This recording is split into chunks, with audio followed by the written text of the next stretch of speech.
Em relação ao Covid, eu senti que tinha que expressar, tinha que dar forma visível àquilo que ia sentindo interiormente e àquilo que ia observando exteriormente.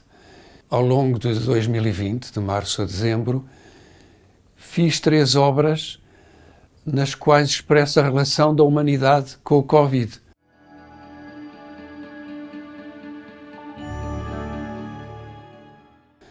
Na primeira, o vírus é um monstro, um dragão, uma esfinge que interroga a humanidade, e a humanidade está assustada, mas disfarça.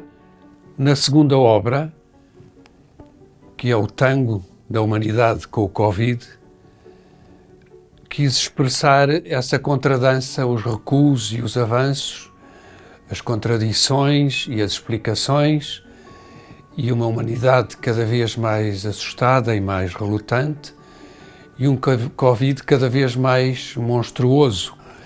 E finalmente, na terceira obra, que eu chamei A Encenação, eu mostro o enquadramento cósmico em que se dá esta crise planetária, ou seja, em que o vírus se revela ser o vírus original da separação e da dualidade, e modernamente o vírus do capitalismo, e se mostra os outros atores todos.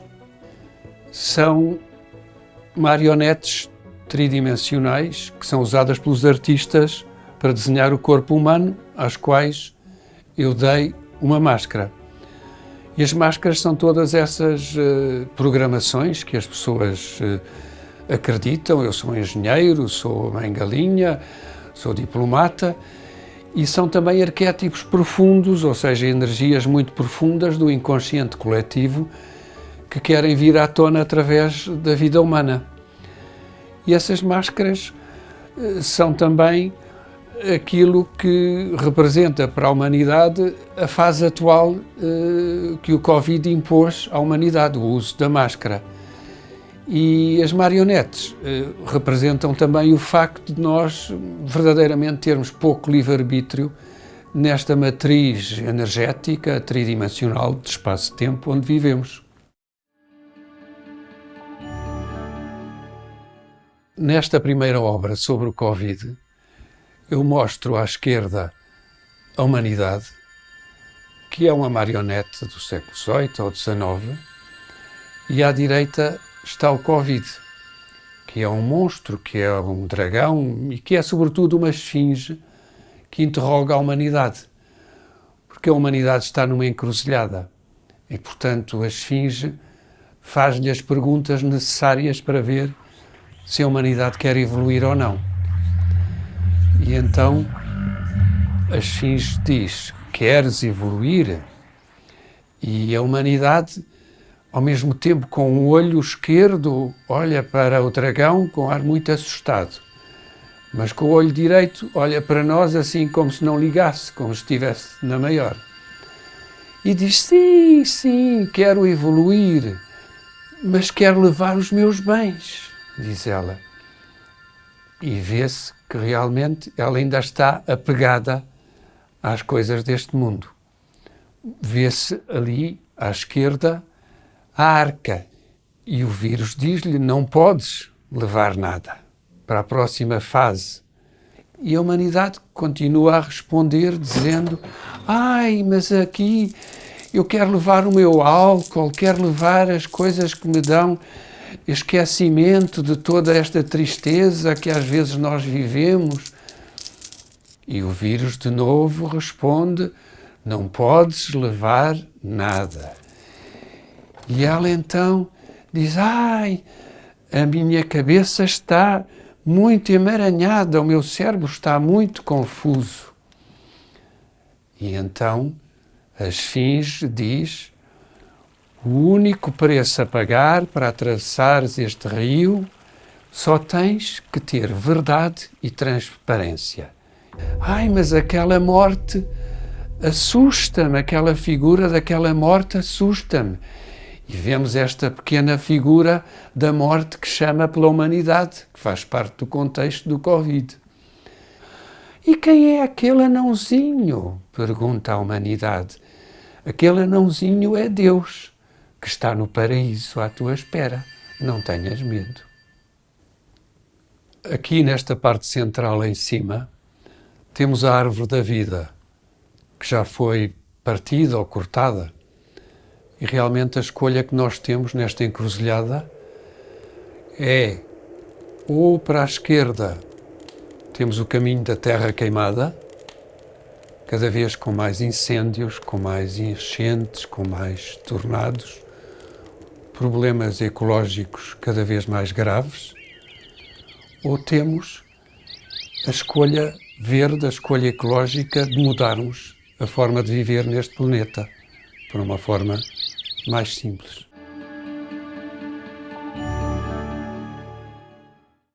Esta segunda obra é um tango ou uma contradança entre a humanidade e o vírus. O vírus torna-se verdadeiramente monstruoso, como se fosse um Francis Bacon tridimensional, com um abraço avassalador que controla a humanidade.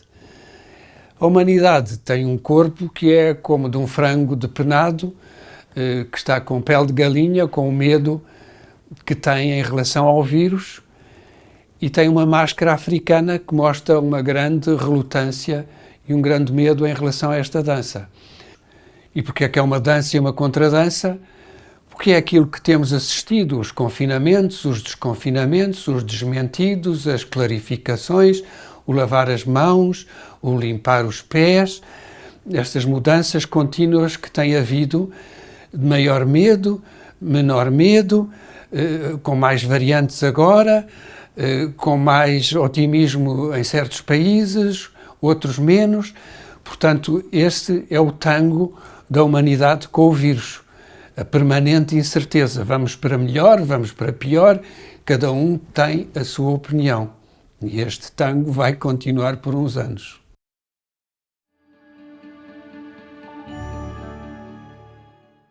Nesta terceira obra, eu mostro o enquadramento ou a encenação cósmica que rodeia esta crise planetária que vivemos.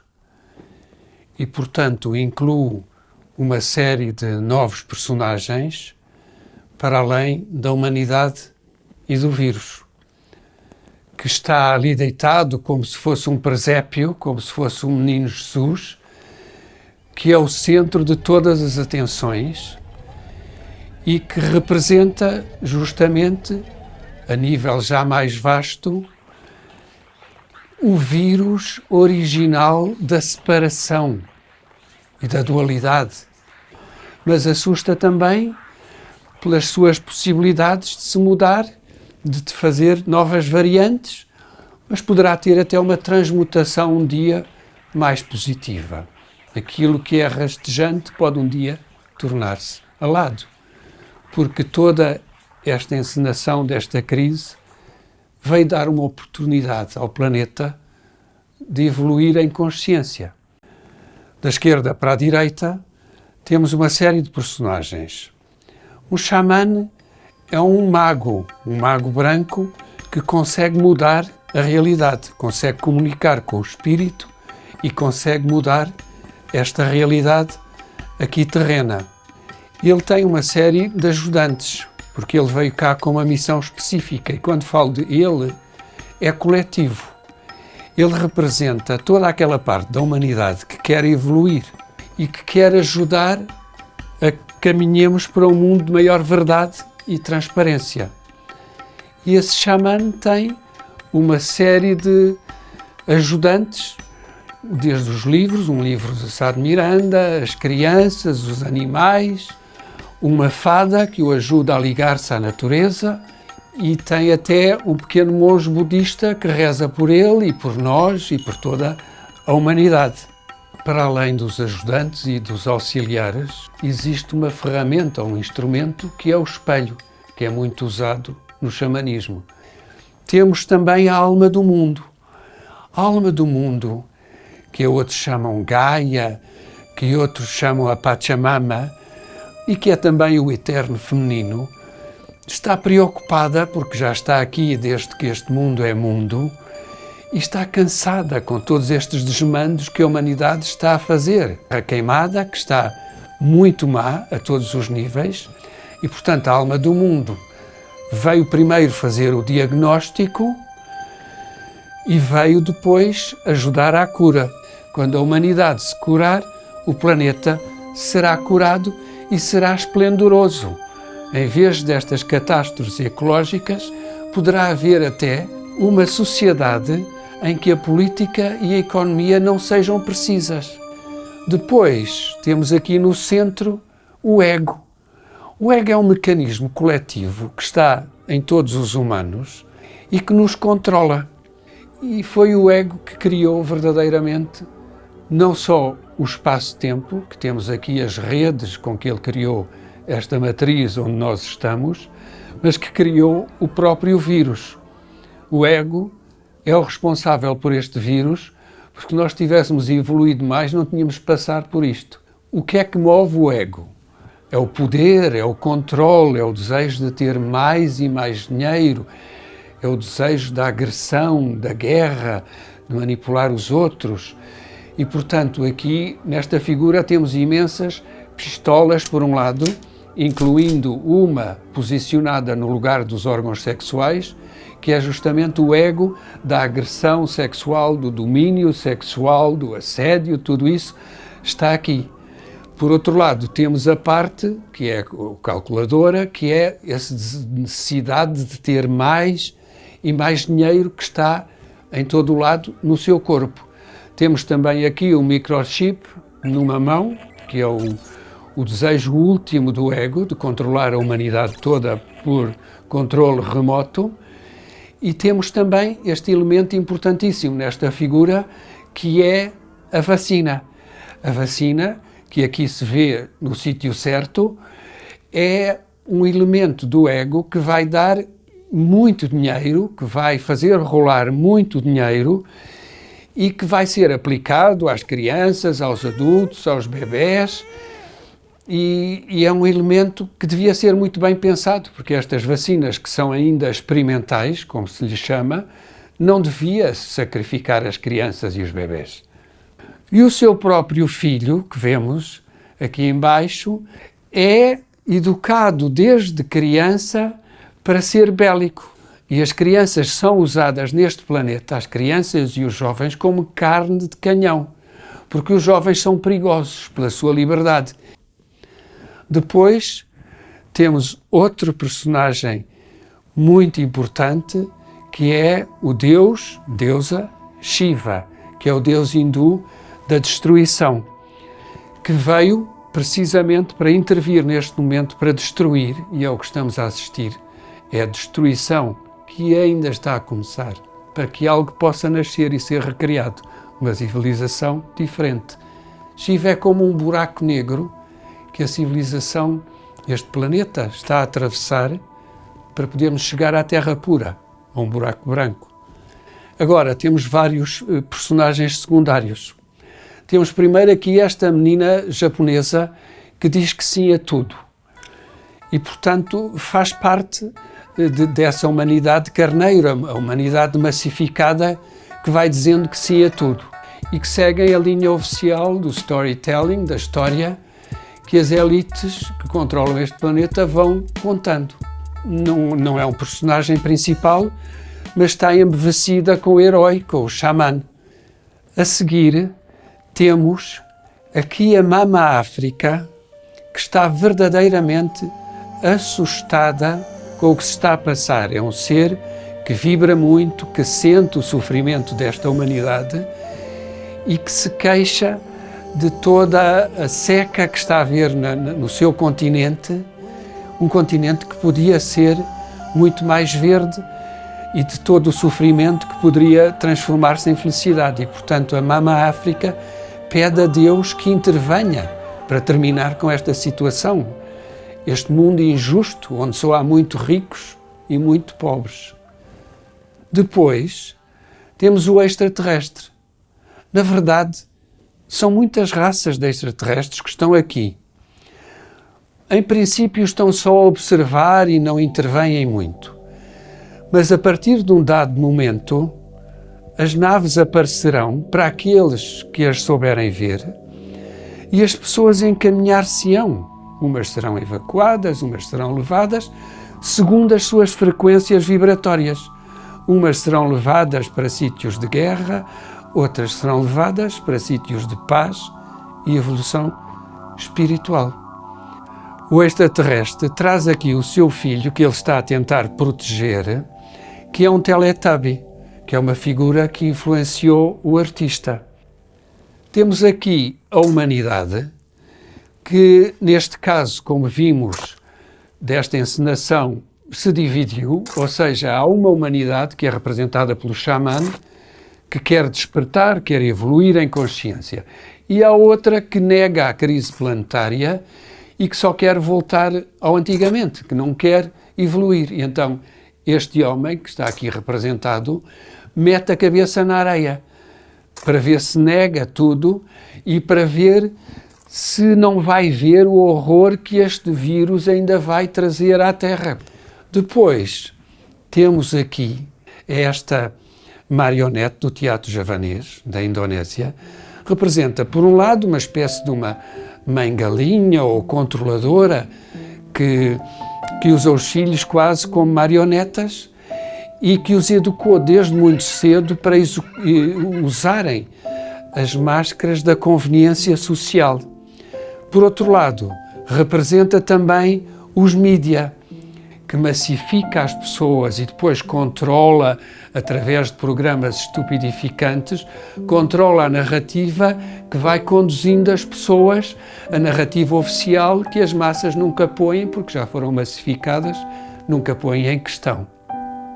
E, finalmente, temos a educação, que não ensina os jovens e as crianças aquilo que é importante e que não os educa sobre o que são os afetos, a pensar por si próprias, a terem uma visão mais holística, mais integral, em que tudo está ligado do mundo, a própria visão espiritual, tudo isso é negado pela educação materialista. Portanto, esta figura tem essas três funções. Estes são, portanto, todos os personagens desta encenação do Covid. Esta é a parte de trás da encenação. Assim como por trás de um cenário de teatro ou de cinema se vêem muitas coisas que não deviam ser vistas porque não interessam à filmagem, aqui vemos, e é o making of deste pequeno filme, vemos o aspecto malfeitão de todos aqueles personagens que nos parecem tão perfeitos, vistos de frente, por detrás mostram-se que é tudo colado com sebo, como se diz, e que se mostra aquilo que o Cristo dizia, os sepulcros caiados de branco. Ou seja, que tudo aquilo que no nosso planeta é mostrado como muito bonito, tem um lado de trás de manipulação, de exploração, de roubo, que não é mostrado. E aqui assim mostro, a nível, digamos, formal, esse lado, digamos, negativo que está por trás de tudo aquilo que brilha, mas que no fundo não é ouro. A única parte que, de certo modo, é ouro é esta taça do Graal. Esta taça do Graal, que é o emblema da redenção.